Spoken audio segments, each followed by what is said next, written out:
Então, vamos, né, iniciar aqui com a apresentação de Ediene Romão, né? Monteiro Romão, com análise hidrológica, não é isso? Na subbacia do rio Piracicaba, como ferramenta de gestão de recursos hídricos. Pronto, Ediene, pode aí. Beleza. Boa tarde, vocês estão me ouvindo?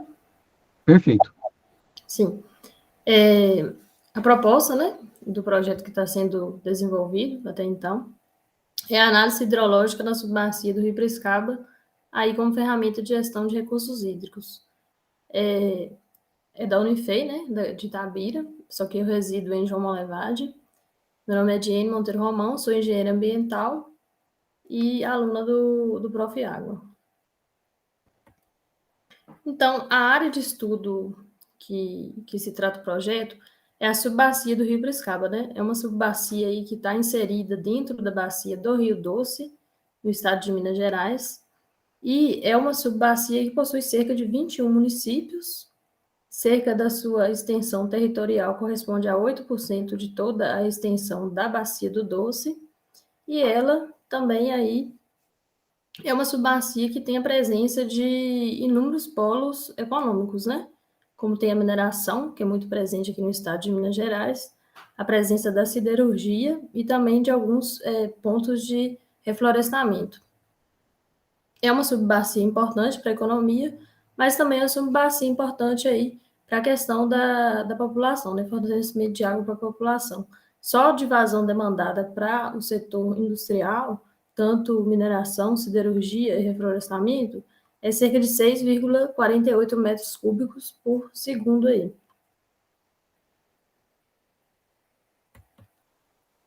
Então, o objetivo geral da pesquisa é avaliar mesmo o comportamento hidrológico dessa subbacia do Rio Piracicaba, no estado de Minas, com o uso aí do conceito de elasticidade. E também para poder estar avaliando a resiliência da bacia decorrente aí das mudanças, dos impactos das mudanças climáticas, né? E do uso e ocupação da terra, principalmente. Então, os objetivos específicos, basicamente, são elencados aqui em 4, que vai ser a criação da base de dados de vazão, que já foi feita, de precipitação e evapotranspiração potencial, a caracterização aí das séries históricas de vazão e precipitação, quanto às vazões mínimas de referência, que é a Q710, a Q90 e a Q95, dessa subbacia, em relação aí às vazões extremas, né, as máximas. E o estudo também do uso e ocupação da terra, que vai correlacionar aí com o comportamento quantitativo da vazão, e realizar a análise aí da sensibilidade da vazão relacionada aí com as variações climáticas por meio do conceito de elasticidade. Aqui em material e métodos, a gente tem basicamente aqui os postos de monitoramento, que a gente tem os postos fluviométricos, os de vazão e os pluviométricos de precipitação. Os de precipitação são os poços verdes. São cerca de 14 poços que foram escolhidos, e os em laranja são os poços de vazão, que são somente 4. Por que são somente 4, né? Porque são somente esses 4 aqui que possuem dados mais completos. Dados, eu digo assim, até próximo de 2022. Os outros até têm mais poços de vazão dentro da subbacia, só que ele não complementa aquela coerência de dados, né? Até então, até nos últimos anos. Então, esses foram escolhidos somente esses 4. Então, como que vai ser feita a coleta de dados? A partir do HidroWeb, do portal da ANA e do Climate Engine, que é um portal aí mundial, né, que fornece dados aí de dados estimados de satélites, principalmente de evapotranspiração, de chuva, temperatura, mas o que vai ser utilizado mesmo vai ser a de evapotranspiração. Os dados serão coletados, né, feitos o tratamento que já foi feito, e analisado as séries históricas, a elasticidade. O que significa essa elasticidade? É uma análise assim, que o quanto que eu variar da precipitação, que eu vou conseguir de variação ali na vazão. E isso vai avaliar se aquela subbacia, se ela é elástica ou inelástica. Ou seja, será que ela é mais vulnerável aí à mudança da precipitação ou menos vulnerável? E o uso também do Hidro 1.4 como ferramenta de auxílio para mim analisar todos esses dados, que esse Hidro é fornecido pela ANA, né? Só que ele possui algumas limitações, que uma das limitações dele é que quando você vai trabalhar os dados fornecidos tanto de vazão quanto de precipitação, ele não resulta na avaliação até 2022. Ele resulta numa avaliação até 2014 só. Aí, após isso aí, é uma ferramenta de auxílio mesmo. Eu exporto os dados do programa, né, para o Excel, porque é para mim completar esses dados, por exemplo, de 2014 até 2022. Aí eu faço a complementação dele. E a análise do uso da terra, que vai ser correlacionada aí com a vazão, a Q710, Q90, que vai ser auxiliada aí com o hidro. E no final vai ser a comparação dos resultados, né, para ver se como que está essa bacia, a análise toda dela, né. Aqui são os pontos o nome, né, da estação de precipitação e de vazão. Aqui a gente tem, né, 14 de precipitação e 4 somente de vazão. E a altitude de todas a área. Então, dos resultados obtidos até então, a gente tem aqui essa precipitação média de 87 até 2022. Lembrando que todos os dados, tanto de vazão e precipitação, serão coletados dados nesse intervalo de tempo. Então, a gente tem aqui as 14 estações de precipitação, né, no eixo X, no Y aqui o quantitativo de precipitação. Então, se a gente for pegar aqui, a gente for analisar todas as estações, a gente vê que tem valores bem distintos de chuva. Só que aqui no CC 2043059, que é a estação do Colégio Caraça, que pertence à cidade aí de Catas Altas, é a que tem um limite máximo, aí, tem um valor máximo aí de precipitação acima de 250 milímetros aí como seu limite mais alto, né? Então, aqui dá para a gente ver que o ano de 2022, ano passado, ele possui aí um valor de precipitação bem abaixo mesmo do valor da mediana de toda a precipitação de todas as estações. Então, é um dado assim, importante, né, que dá para ver que a precipitação ela ficou bem aquém em relação a todo o período analisado, de 87 a 22, que se for comparado só com 2022. E esse dado aí já está sendo analisado, né? Aqui é o cronograma. Desde março de 2023 está sendo feita a revisão da literatura, a preparação e quantificação dos dados, que está sendo feita, né? E a criação do banco de dados, que já foi feita, ela está sendo melhorada, né? Está sendo atualizada, porque a ANA foi lançando mais dados, o uso do programa Hidro, e a análise da elasticidade da vazão. Aplicação do hidro. Aí o uso e ocupação da terra, eu acredito que eu não tenha comentado, vai ser utilizado aí o site do Mapa Biomas, né? Para auxiliar aí nessa análise aí do tipo de terra, tipo de vegetação. A divulgação do hidro 1.4, mas basicamente no final do ano. E a aplicação do curso, que vai principalmente divulgar esse hidro, né? Para o Comitê de Bacia Hidrográfica aqui de Rio Piracicaba, porque é um programa assim que basicamente eu mesmo só ouvi falar nele, foi no curso, né, do mestrado. Eu mesmo gosto de mexer bastante com essa parte de hidrologia, nunca tinha ouvido falar nele. E a defesa da dissertação vai ser feita em dezembro. O produto. Então, basicamente, eu espero obter dados atualizados das séries históricas, informações referentes aí à caracterização hidrológica, a divulgação, principalmente, do programa Hidro 1.4. Apesar dele possuir algumas limitações, ele é um suporte, uma ferramenta que vai auxiliar pessoas que têm poucos conhecimentos, né? Mas, principalmente, que a questão que no comitê participa pessoas de vários tipos também, né? Pessoas que possuem alguma graduação e outros não. E essa ferramenta aí já vai ser um pouco mais popularizada dentro do comitê, né? E o curso de capacitação vai ser fornecido, né? para o comitê. E a criação vai ter o banco de dados também com dados estatísticos aí de hidrologia, né? E provavelmente, tomara que dê tempo, um artigo para a comunidade científica.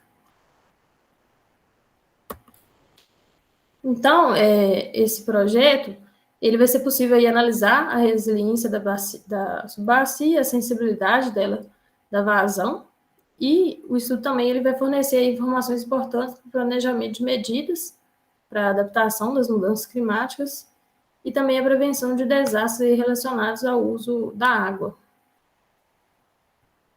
Queria agradecer ao Prof. Água, né? A Capesana, e também a todo o apoio técnico-científico aportado até o momento pela minha orientadora e a minha co-orientadora. Obrigada, Ediene. Então, vou passar a fala para o professor José Carlos, para pontuar aí suas considerações. Muito obrigada. Ediene, primeiro eu gostaria de que você me explicasse qual que é o conceito de elasticidade. Tá. A elasticidade, ela por exemplo, se eu fazer uma alteração de 1% na precipitação e a vazão tiver uma alteração superior a uma porcentagem de 5% ou mais, aí significa que essa subbacia ela é elástica.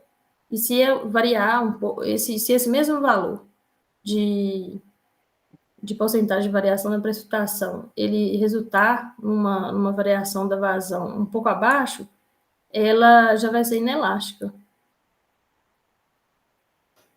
Eu estou fazendo cara de paisagem, né? Porque eu sou do direito, eu ainda não compreendi. Se você fosse falar para alguém do direito como eu, né? Como você definiria, assim, uma linguagem mais acessível? Sim. Né? O que significa esse conceito de elasticidade? Digamos assim que elasticidade seria a sensibilidade daquela subbacia, a sensibilidade a alterações da precipitação, sensibilidade dela ser afetada, né? Digamos assim. Ainda não consigo compreender, mas vamos passar, vamos continuar, né? Esse conceito ele surgiu basicamente assim, foi nos estudos de economia, né? Como que o mercado vai oscilar, se eu variar tanto assim no mercado, quanto que vai oscilar. Aí eles pegaram esse conceito e adaptaram assim, se for olhar o estudo histórico, né? Adaptaram a subbacia e está sendo, assim, é pouco utilizado, pelo que eu vi de levantamento que eu fiz, é pouco utilizado. Jenny, esse conceito no direito econômico e concorrencial eu conheço, né? A questão da oferta e procura, a elasticidade do mercado, inclusive já dei aula dessa disciplina, direito econômico e concorrencial, né? Então, essa elasticidade como oferta e procura, para mim, estou em casa, né? Agora, esse conceito de elasticidade dentro de recursos hídricos é que significa, então, por exemplo, vamos ver se eu entendi. Se aumentar a vazão da água decorrente de precipitações, né, ela tem essa elasticidade, ela servirá para quê? Né? Então, eu entendi. Se tem menos água ou mais água no corpo hídrico, esse é um conceito de elasticidade, é isso? Isso. Só que, por exemplo... Isso influencia no que? Na gestão de recursos hídricos. Tá. Porque pode ter uma subbacia que chove muito, só que não afeta tanto assim na vazão. Porque aí isso vai incluir vários fatores, uso, ocupação do solo, atividade agrícola, industrial. Tá, agora entendi. Então, a questão de ter mais chuvas ou não influi na vazão do rio, dependendo dos usos que são feitos. Perfeito.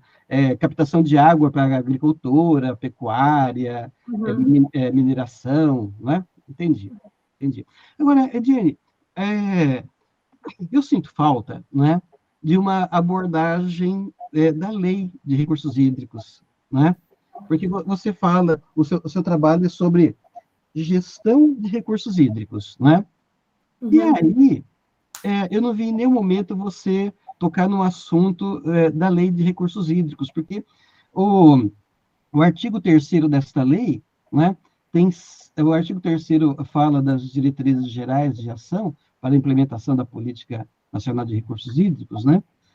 Só nesse artigo 3º, nós temos 6 vezes a palavra gestão de recursos hídricos, né? E o último, gestão de bacias.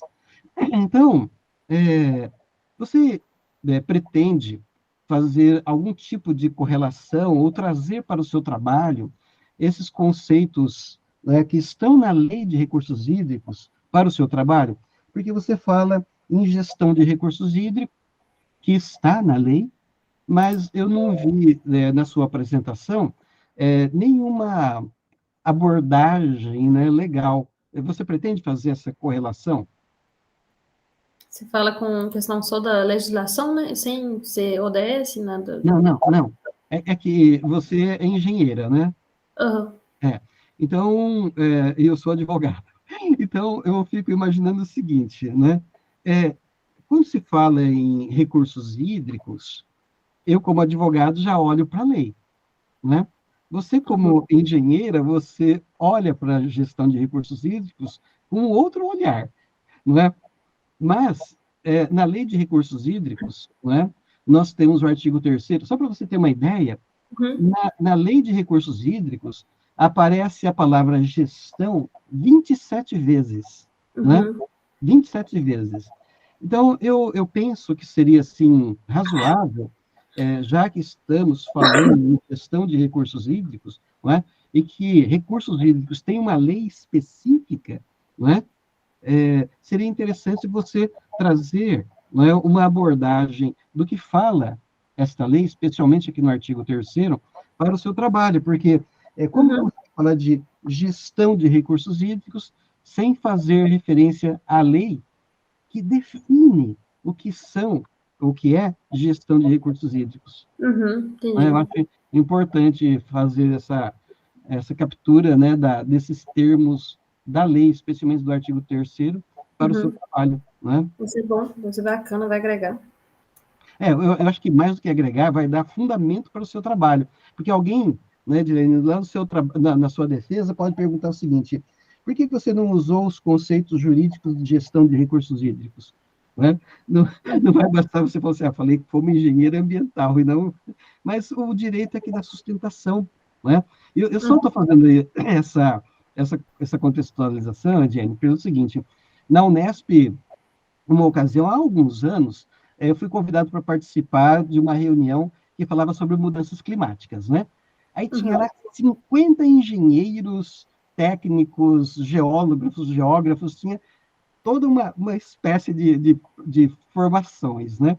Quando eu fui me apresentar, falei que era do direito, um deles falou, mas você está perdido, o que você está fazendo aqui? Né? Eu falei, olha, mas tudo que vocês estão discutindo, né, é parte do direito.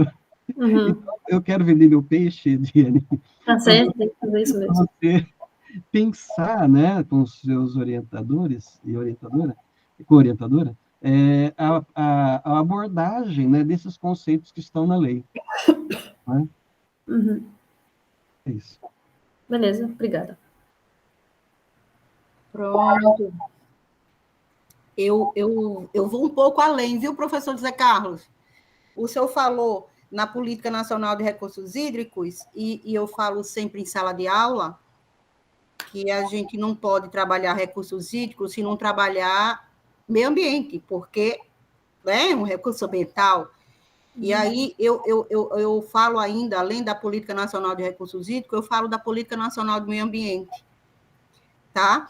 Então, não é nem porque assim, você está puxando, está vendendo seu peixe, é porque é a normatização, né? Então, é a Bíblia do gestor, né? As duas políticas é por onde a gente vai trabalhar, né? São os objetivos, são os princípios, são os critérios, são os instrumentos que a gente precisa trabalhar, são os conceitos, né? Então, não se pode, né? Eu nem sugeria. Não é sugestão, é não poder mesmo. Eu acho que é porque é tão pouco tempo de se falar aqui, não é, Ediene? É tão pouco tempo que não se consegue suprir. né? Mas aí tem que trazer realmente as duas políticas. E, além do mais, porque fala da bacia, né? Você traz a subbacia no seu título, então, no seu objetivo, tá? E o que é subbacia? É porque, como a gente faz parte de um programa interdisciplinar e multidisciplinar, são pessoas de diversas áreas, tá? Aqui, eu sou agrônoma, professor na área de direito, né? Você já é engenheira, aí tem um colega que é biólogo. Então, a gente precisa, sabe? Eu digo assim, quem trabalha com a questão ambiental é muito afoito e corajoso, porque a gente precisa, né, suprir todas essas interrogações. E tem que fazer um documento, né, tem que trazer, assim, publicar, né, os resultados da pesquisa num documento que seja fácil de leitura para todas as áreas, né? Então, assim, esse conceito de microbacia, subbacia, de bacia hidrográfica, qual a diferença? Quais são as especificidades da subbacia do rio Piracicaba? E trazendo essa questão também, a questão de... Você fala lá no final, desastre, mudança climática, né? Por quê? Porque vem a bacia, né? E vem 1% está em Minas Gerais, não é isso? Né? 1% dela, mais ou menos por aí, e que vem com essa questão todinha de desastre que a gente vem ouvindo ultimamente, né? E que vulnerabilidades são essas? E que a gente precisa entender a importância de se falar quando você vem com esse conceito de elasticidade, tá? E disso tudo para a gestão de recursos hídricos, que é a praia do mestrado profissional em gestão e regulação de recursos hídricos. Então, a gente precisa responder ao programa, né? A linha que você está fazendo ligação, né? A linha de pesquisa, tá? Então, assim, a análise hidrológica, né? É uma temática mais para engenharia ambiental, engenharia civil, dentro do foco bem fechado de recursos hídricos, né? Mas é uma ferramenta, você está considerando essa análise como uma ferramenta de gestão. E aí, além de toda essa análise, da análise hidrológica que você está fazendo, né? Aí você vai ter que trazer as respostas para a gestão. Gestão de recursos hídricos e gestão ambiental, né? Por quê? Porque são os usos, o uso e ocupação de dados, do solo, né? Que você está falando. E aí eu pensando assim, meu Deus, ferramenta de gestão, né? Eu pensando aqui, são metodologias, né? Como o SWOT, como geoprocessamento, como cartografia, né? São aquilo, aí eu pensando, eita, análise hidrológica é também considerada uma ferramenta de gestão. Então, tudo isso são categorias que você vai ter que deixar muito clara, muito trabalhada na tua revisão, para qualquer pessoa, de qualquer área, conseguir entender e absorver, né?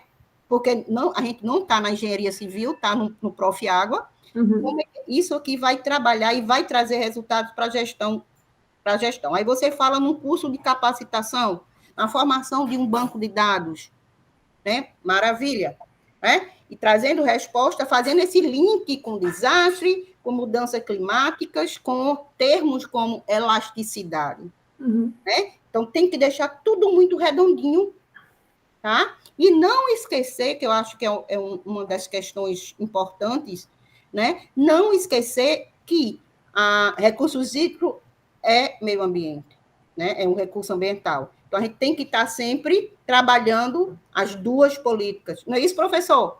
Não é? Porque tem algumas coisas que a gente supre na política de recursos hídricos, tem outras que supre na política de meio ambiente. Ó, na gestão ambiental, eu utilizo muito a política de recursos hídricos, por quê? Porque a gestão participativa, descentralizada e integrada está prevista na lei, na Política Nacional de Recursos Hídricos. Não está prevista para a gestão ambiental, mas faz parte, hoje não se fala. Se a gente não vai trabalhar a questão ambiental, se não trabalhar com a questão participativa, né? Integrada e descentralizada, não é isso? tá? Então, é só sugestão aqui, uma conversa, né, isso, professor, quem está trazendo para você fazer uma reflexão junto do seu comitê e trazer mais resultado, assim, deixar mais redondinho o resultado da tua pesquisa, tá? E depois eu vou querer ver, tá certo? Eu vou querer ver resultado disso aí, que eu estou achando que vai ser muito interessante. Obrigada. E aí eu peço, né, para parar a gravação.